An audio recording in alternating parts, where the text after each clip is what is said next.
सन्नाटे में छुपा कातिल। शहर के सबसे शांत और प्रतिष्ठित इलाके में, जहां अक्सर चिड़ियों की चहचहाहट और बगीचों की हरियाली जीवन को खूबसूरत बना देती थी, वहीं एक सुबह जब सब सोकर उठे तो शर्मा निवास से उठती धुएं की लहरों और एक बदबूदार सन्नाटे ने सबकी रूह कंपा दी। क्योंकि उस आलीशान कोठी में एक नहीं बल्कि पूरे 3 लोगों की जलती हुई लाशें मिली। शर्मा जी, उनकी पत्नी और उनका सबसे छोटा बेटा, जिनके शरीर ऐसे जले थे जैसे उन्हें आग नहीं किसी अंदरूनी नफरत ने भस्म कर दिया हो। और उसी जलते घर के बीच में एक अधजली तस्वीर पड़ी थी जिसमें एक लड़की थी जिसकी आंखें नफरत से भरी थीं, और उसी तस्वीर के पीछे लिखा था, सच कभी नहीं जलता। इस वाक्य ने पूरी पुलिस टीम को हैरान कर दिया और जांच अधिकारी राघव त्यागी को इस केस में कुछ ऐसा महसूस हुआ जो आज तक किसी केस में नहीं हुआ था। क्योंकि इस केस की हर परत एक नए जख्म की तरह खुलती जा रही थी और हर सुराग ऐसा लग रहा था जैसे कोई उसका पहले से इंतजार कर रहा हो। राघव ने जब पहली बार उस अधजली तस्वीर को हाथ में लिया तो उसे ऐसा लगा जैसे वो लड़की उसे घूर रही हो, जैसे वो जानती हो कि अब उसे ढूंढा जाएगा। और वहीं से शुरू हुआ एक ऐसा खेल जिसमें दोस्ती, प्यार, विश्वास और धोखे की बुनियाद पर खड़ा एक ऐसा रहस्य था जो पिछले 8 साल से गहराते सन्नाटे में दबा पड़ा था। क्योंकि शर्मा परिवार कोई आम परिवार नहीं था। उन्होंने 8 साल पहले एक अनाथ लड़की को गोद लिया था जिसका नाम आराध्या था और जिसने आते ही इस परिवार को जैसे जीने की वजह दे दी थी। लेकिन धीरे धीरे चीजें बदलने लगीं और उसी घर में रहने वाली दूसरी बेटी पायल, जो शर्मा जी की अपनी बेटी थी, ने आराध्या से नफरत करना शुरू कर दिया। क्योंकि हर कोई आराध्या की मासूमियत पर फिदा था, लेकिन किसी को पता नहीं था कि जिस मासूमियत की वजह से पूरा परिवार आराध्या को सर आंखों पर बिठा रहा था, उसी मासूमियत के पीछे एक घना अंधेरा छिपा था। एक ऐसा अंधेरा जो किसी दिन पूरे घर को निगल जाने वाला था। और इसी बीच एक दिन शर्मा जी की पत्नी रेखा को एक पुरानी डायरी मिली जो उनके बेटे ने छुपा कर रखी थी, जिसमें हर पन्ने पर खून से लिखी एक ही बात थी, उसने सब छीन लिया। और इससे पहले कि रेखा कुछ समझ पाती, वही रात आखिरी रात बन गई उनके जीवन की। क्योंकि सुबह उनकी जली हुई लाश सबसे पहले आराध्या ने ही देखी और बेहोश होकर गिर गई। लेकिन जब होश आया तो पुलिस ने पाया कि आराध्या के शरीर पर कोई खरोंच तक नहीं थी। और फिर एक एक करके वो सारे राज खुलने लगे जो उस कोठी की दीवारों ने सालों से समेट रखे थे। और धीरे धीरे राघव त्यागी को एहसास हुआ कि ये सिर्फ एक मर्डर केस नहीं बल्कि एक ऐसी कहानी है जिसमें इंसान की परछाइयां भी खून में रंगी हैं। क्योंकि इस केस में कोई मासूम नहीं है, हर कोई कुछ छुपा रहा है। और जो सच्चाई सामने आई वो इतनी खौफनाक थी कि राघव खुद सोचने पर मजबूर हो गया कि क्या हर अनाथ को घर मिलना चाहिए, या कुछ अनाथ अपनी पहचान के पीछे बदला नफरत और मौत लेकर आते हैं। और तभी उसकी मुलाकात हुई एक मनोवैज्ञानिक डॉक्टर तान्या से, जिसने बताया कि आराध्या को डिसोसिएटिव आइडेंटिटी डिसऑर्डर है, यानी उसमें एक नहीं 3 व्यक्तित्व हैं और उनमें से एक बेहद हिंसक और जानलेवा है जिसने बचपन में ही अपने माँ बाप को जलाकर मारा था, पर उसे इसकी याद नहीं थी। और शर्मा जी को यह सच्चाई तब पता चली थी जब उन्होंने एक बार आराध्या को खुद से बात करते हुए और दीवारों में सिर मारते हुए देख लिया था। लेकिन उन्होंने किसी को कुछ नहीं बताया क्योंकि वो उसे छोड़ना नहीं चाहते थे। लेकिन उन्होंने एक गलती कर दी। उन्होंने उसे मनोचिकित्सक के पास भेजने की बजाय ताला लगाकर कमरे में बंद कर दिया। और इसी कैद ने एक बार फिर उस राक्षसी रूप को जन्म दिया जो सबको जला देना चाहता था। और उस रात जब सब सो रहे थे, वही रूप बाहर निकला और सब कुछ आग में झोंक दिया। लेकिन हैरानी की बात यह थी कि खुद आराध्या भी बच गई और उसे कुछ भी याद नहीं रहा। और अब राघव के सामने सबसे बड़ा सवाल था, क्या वो एक मानसिक रोगी को सजा दे सकता है? क्या न्याय और इंसानियत के बीच से कोई रास्ता निकलता है? और जब कोर्ट ने उसे मानसिक रूप से अक्षम मानकर इलाज के लिए भेजा, तब राघव ने राहत की सांस ली।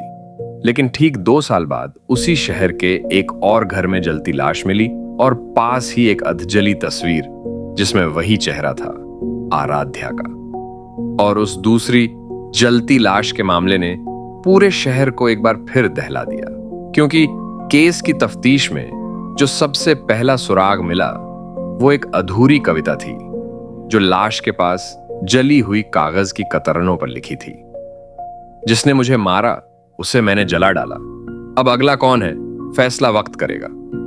और यही 4 लाइनें राघव त्यागी के रोंगटे खड़े कर देने के लिए काफी थीं, क्योंकि यह वही लेखनी थी, वही स्याही थी जो शर्मा निवास वाले केस में मिली थी। और अब सवाल यह था कि अगर आराध्या मानसिक अस्पताल में है तो फिर यह मर्डर किसने किया।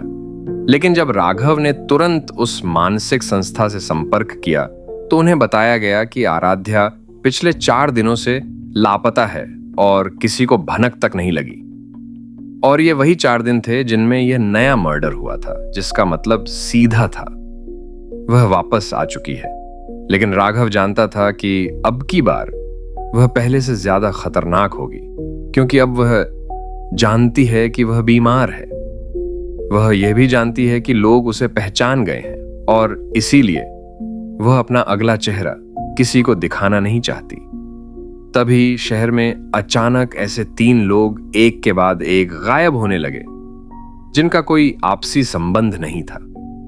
लेकिन जब इन सब का बैकग्राउंड खंगाला गया तो पता चला कि ये तीनों एक ही स्कूल में पढ़ते थे, जहां कभी आराध्या भी एक छोटी बच्ची बनकर पढ़ा करती थी। और फिर पुलिस ने उस स्कूल से पुराने रिकॉर्ड खंगाले, जहां एक फाइल मिली जिसमें दर्ज था कि आराध्या को एक बार स्कूल से निकाल दिया गया था, क्योंकि उसने अपनी एक सहपाठी लड़की का गला रेजर ब्लेड से काटने की कोशिश की थी। और तब यह बात पुलिस में नहीं गई थी, क्योंकि स्कूल की इमेज खराब होती। लेकिन अब इस पुरानी बात ने राघव को एहसास दिलाया कि यह लड़की बचपन से ही अपने भीतर कुछ गहरे अंधेरे के साथ जी रही थी, और उसका अगला निशाना वही लोग हैं जो उसके उस बचपन को दबाकर बैठे हैं।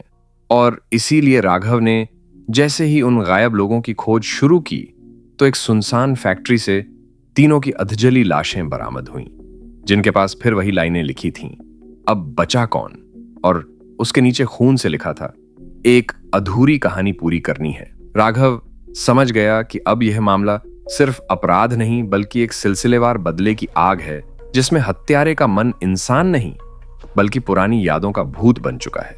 और इन सब के बीच राघव खुद भी उस अतीत की कड़ी से जुड़ने लगा, जब उसे पता चला कि उसकी खुद की बहन रागिनी भी उसी स्कूल में पढ़ती थी और आराध्या की क्लासमेट थी। और जब राघव ने रागिनी से पूछा तो वह फूट फूट कर रो पड़ी और बोली कि हमने उस दिन एक बहुत बड़ा अपराध किया था। हमने उसे बाथरूम में बंद कर दिया था और पूरी रात अंधेरे में छोड़ दिया था, बिना पानी, बिना कुछ खाए। और जब वो सुबह मिली थी तो बुरी तरह डरी हुई, गूंगी और खून में लथपथ थी। लेकिन हमने ये बात किसी से नहीं कही। और यह सुनते ही राघव को समझ आ गया कि अब आराध्या का अगला निशाना उसकी खुद की बहन हो सकती है, और वक्त बहुत कम बचा है। लेकिन इससे पहले कि वो घर पहुंचता, उसे कॉल आया। राघव, देर हो गई। और कॉल कट गया। राघव भागा, पसीने से तर, सांसें टूटी हुई। और जैसे ही उसने दरवाजा खोला, वहां रागिनी एक कुर्सी से बंधी थी, ठीक बीच कमरे में। और उसके पीछे दीवार पर खून से लिखा था, पछतावा अब क्या करेगा। लेकिन सबसे चौंकाने वाली बात यह थी कि रागिनी की जान बच गई थी, क्योंकि आराध्या ने उसे मारा नहीं था बल्कि बस डराया था। और वहीं से कहानी ने एक नया मोड़ लिया। अब आराध्या सिर्फ बदला नहीं ले रही थी, वह सजा दे रही थी। वो उस रूप में बदल चुकी थी जो इंसाफ करता है, अपने हिसाब से, अपनी आग से, अपने उसूलों से। और तब राघव को एहसास हुआ कि अब वह सिर्फ एक हत्यारिन नहीं है, वह के कातिल बन चुकी है, जो हर उस इंसान को खत्म कर रही है जिसने कभी किसी को उस अंधेरे में धकेला जहां वह खुद वर्षों तक जलती रही। और यही आग अब उसके अंदर से लपटों की तरह बाहर आ रही थी। लेकिन सच्चाई तब और गहरी हो गई जब राघव को पता चला कि आराध्या नाम की कोई लड़की कभी शर्मा जी के घर में अनाथालय से नहीं लाई गई थी, बल्कि वह उनकी ही खोई हुई बेटी थी जो जन्म के बाद गायब हो गई थी, जिसे मान लिया गया था कि वो मर चुकी है। लेकिन असल में वो बच्ची उसी रात एक मानसिक रूप से बीमार महिला के पास पहुंची थी, जिसने उसे पालने का नाटक किया, लेकिन उसके साथ अंधविश्वास और तंत्र साधना के नाम पर भयानक अत्याचार किए। और जब पुलिस ने उस औरत के घर की खुदाई की तो वहां एक गड्ढे में सैकड़ों जले हुए कपड़े, बच्चों के खिलौने और इंसानी हड्डियां मिली। और वहीं एक ताले में बंद पुराना वीडियो कैमरा मिला, जिसमें एक 5 साल की बच्ची यानी आराध्या खुद कैमरे की तरफ देखती हुई कह रही थी, मां, मुझे छोड़ क्यों दिया। और वह दृश्य इतना झकझोर देने वाला था कि पूरे पुलिस डिपार्टमेंट में कोई कुछ बोल नहीं पाया। और अब राघव का मकसद बदल चुका था। अब वह उसे पकड़ना नहीं चाहता था, वह उसे समझना चाहता था, उसके जख्मों को जानना चाहता था, क्योंकि अब वह जान गया था कि यह कोई साधारण हत्यारिन नहीं है। यह तो इंसान की बनाई हुई एक दरिंदगी है, जिसने इंसानियत के नाम पर सिर्फ जुल्म सहे हैं और बदले में इंसाफ मांगा है। और अब इस इंसाफ के रास्ते में जो भी आएगा वो जलेगा, मिटेगा या फिर सच का सामना करेगा। और जब राघव उस पुराने वीडियो कैमरे की रिकॉर्डिंग देख चुका था, उसके अंदर जैसे कुछ टूट गया था। वो अब सिर्फ एक पुलिस अफसर नहीं, बल्कि एक भाई, एक इंसान और एक अपराध के गवाह की तरह महसूस कर रहा था। क्योंकि अब उसे समझ आ चुका था कि आराध्या ने जो किया वो किसी प्लानिंग से नहीं, बल्कि उन घावों से उपजा आक्रोश था जो इंसान को दरिंदा बना देता है। और राघव खुद को कोसने लगा कि उसने क्यों नहीं पहले उस सच को देखा, क्यों नहीं उन अनाथ बच्चों के दर्द को समझा। लेकिन अफसोस की बात यह थी कि अब वो केवल पछता सकता था, सुधार नहीं सकता था। और तभी उसे एक चिट्ठी मिली, काले कागज पर लाल स्याही से लिखी गई, जिसमें केवल 3 शब्द थे, मैं पास हूं। और राघव की रूह कांप गई, क्योंकि उस समय वो खुद पुलिस स्टेशन के भीतर था। यानी वह कोई था जो इतने करीब से सब देख रहा था कि उसकी हर चाल, हर सोच को पढ़ सकता था। और जब राघव ने उस चिट्ठी की स्याही को स्कैन किया तो पता चला कि वह इंसानी खून से लिखी गई थी। और उसी क्षण पुलिस स्टेशन की बिजली चली गई, फोन सिग्नल गायब हो गए और अंधेरे में एक लड़की की आवाज गूंजने लगी, जब तुम्हें सच्चाई समझ आई तब तक मैंने सबको खो दिया। और पूरे थाने के सीसीटीवी बंद हो गए। लाइट आई तो सब कुछ सामान्य था, लेकिन राघव की मेज पर आराध्या की एक नई तस्वीर थी। लाल आंखें, बिखरे बाल और चेहरे पर वो मुस्कान जो किसी के बचपन से छीना गया विश्वास दर्शाती थी। और फिर अगले दिन शहर के मुख्य न्यायाधीश की कार को बम से उड़ा दिया गया, क्योंकि वह वही जज था जिसने कभी एक अनाथालय की बंद फाइल को रिश्वत लेकर दबा दिया था, जिसमें आराध्या की फाइल भी थी। और यह अब साफ था कि आराध्या सिर्फ उस घर से नहीं, उस पूरे सिस्टम से बदला ले रही थी जिसने उसकी मासूमियत को कुचल दिया था। और अब उसने राघव को चुन लिया था अपने खेल में शामिल करने के लिए। और उसने अगली चिट्ठी में साफ लिखा, तुम्हारे अंदर इंसानियत है राघव, इसलिए तुम या तो मेरे साथ चलो या मेरे रास्ते से हट जाओ। और राघव के लिए ये किसी उलझे फांसी के फंदे जैसा फैसला था, क्योंकि वो ना तो उस लड़की को अपराधी मान पा रहा था और ना ही उसे निर्दोष। लेकिन सबसे भयानक मोड़ तब आया जब आराध्या ने उसे अगला टारगेट दिया, तुम्हारी मां। और राघव को समझ नहीं आया कि उसकी मां का इस सब में क्या रोल हो सकता है। लेकिन जब उसने पुराने सरकारी रिकॉर्ड खंगाले तो एक नाम सामने आया, सुधा त्यागी, यानी उसकी मां, जो एक समय बाल कल्याण अधिकारी थीं। और उन्होंने ही वो रिपोर्ट साइन की थी जिसमें दर्ज था कि बच्ची को पालने वाली महिला मानसिक रूप से स्वस्थ है, जबकि वो महिला एक विक्षिप्त तांत्रिक थी जो बच्चों पर काला जादू करती थी। और अब राघव समझ गया कि खेल कहां से शुरू हुआ था। और उस रात जब वह मां के घर पहुंचा तो देखा कि दरवाजा खुला था, अंदर चारों तरफ अंधेरा, मेज पर जलता दिया और सामने दीवार पर मां की तस्वीर टंगी थी, जिसके नीचे अब किसे बचाओगे लिखा था और उसकी मां कमरे में बेहोश पड़ी थी, गले पर सिर्फ एक लाल निशान, जैसे आराध्या ने आखिरी पल में उसे मारने का इरादा बदल दिया हो, या शायद ये राघव के लिए एक चेतावनी थी कि अगली बार कोई बचेगा नहीं। और अब राघव टूट चुका था, लेकिन साथ ही उसके अंदर एक जुनून भी जाग चुका था कि वो इस कहानी को अधूरा नहीं छोड़ सकता। उसे उस मासूम लड़की से मिलना होगा जो अब राक्षस बन चुकी है, लेकिन शायद अभी भी कहीं अंदर जिंदा है। और उसने उसी तंत्र साधिका के खंडहर हो चुके घर में जाने का फैसला किया, जहां आराध्या को बचपन में कैद रखा गया था। और उस घर की दीवारों पर सिर्फ चीखें थीं, छत पर झूलते जानवरों के हड्डियां, दीवारों पर इंसानी नाखूनों के निशान, और एक तहखाना जहां हर रात कोई बैठकर रोया करता था। और वहीं उसे मिला एक डिब्बा जिसमें आराध्या की बचपन की तस्वीरें, उसके खिलौने और एक ऑडियो टेप था जिसमें एक बच्ची की डरी हुई आवाज बार बार एक ही बात दोहरा रही थी, मां माफ कर दो, मुझे मत जलाओ। ये और राघव उस तहखाने में फूट फूट कर रो पड़ा, क्योंकि अब उसे समझ आ गया था कि इंसान जब दर्द में बड़ा होता है तो वो नफरत के बीज नहीं बोता, दुनिया उसके अंदर झबरन बो देती है। और उसी वक्त तहखाने के दरवाजे पर परछाई आई। वो वही थी, आराध्या, बिल्कुल शांत, बिल्कुल स्थिर, आंखों में सागर जितना दर्द और हाथ में जलता हुआ दिया।